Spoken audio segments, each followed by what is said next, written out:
स्वागत आहे तुमचे पुन्हा एकदा RJ डिजिटल या चॅनलवर। तर मित्रांनो, मी तुमच्यासाठी परत एक नवीन व्हिडिओ घेऊन आलेलो आहे। हा व्हिडिओ जो आहे तो आपला लाडकी बहीण योजनेसंदर्भात असणार आहे। तर या लाडकी बहीण योजनेसंदर्भातील या व्हिडिओला तुम्ही जास्तीत जास्त या ठिकाणी शेअर करायचं आहे। जर चॅनलवर जर आपण नवीन असाल तर कृपया चॅनलला सबस्क्राईब करून घ्यायचं आहे, जेणेकरून अशाच प्रकारची महत्त्वपूर्ण माहिती जी आहे ती आपल्यापर्यंत पोहोचवण्यात येईल मित्रांनो। तर या ठिकाणी आपण बघू शकतो, जे लाडक्या बहिणीचा जो तिसरा हप्ता जो आहे तो हप्ता 29 सप्टेंबर या दिवशी आपल्याला बँक अकाउंटवरती जमा करण्यात येणार आहे, असा शासनाचा जो आहे तो निर्णय आहे।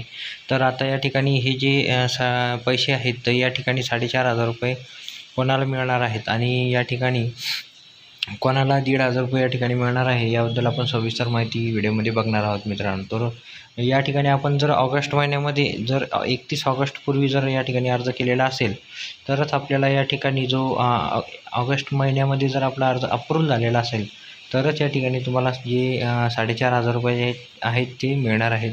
तर तुम्ही जो आपला अर्ज सप्टेंबर महिन्याच्या नंतर जर भरलेला असेल किंवा सप्टेंबर महिन्यामध्ये त्या अर्जाला या ठिकाणी जे अप्रूव्ह मिळाला असेल तर या योजनेमध्ये तुम्हाला फक्त आणि फक्त 1,500 रुपयेच या ठिकाणी मिळणार आहे। म्हणजे जी सप्टेंबर महिन्याची जी अमाऊंट आहे तीच तुम्हाला मिळणार आहे।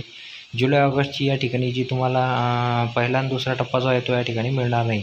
जर तुम्ही सप्टेंबरच्या नंतर जर तुमचा अप्रूव्हल आलेला असेल तर, आणि जर तुमचा ऑगस्ट महिन्यामध्ये जर अप्रूव्हल असेल तर तुम्हाला या ठिकाणी जुलै आणि ऑगस्ट या 2 महिन्याची या ठिकाणी 3,500 आणि सप्टेंबर महिन्याची 1,500 या ठिकाणी असे एकूण 4,500 रुपये आपल्याला मिळणार आहेत मित्रांनो। तर ही होती काही अशा प्रकारची माहिती।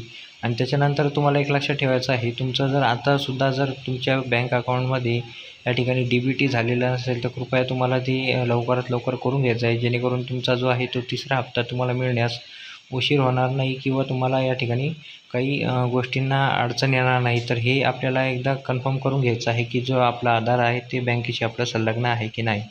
तर ही होती मित्रांनो काही अशा प्रकारची माहिती। तर माहिती तुम्हाला आवडली असेल तर लवकरात लवकर या व्हिडिओला शेअर करा आणि जास्तीत जास्त या चॅनलला तुम्ही सबस्क्राईब देखील करून घ्या, जेणेकरून अशाच प्रकारची नवनवीन माहिती मी तुमच्यापर्यंत पोहोचवत राहील मित्रांनो। चला तर भेटूया पुढच्या व्हिडिओमध्ये। जय हिंद, जय महाराष्ट्र।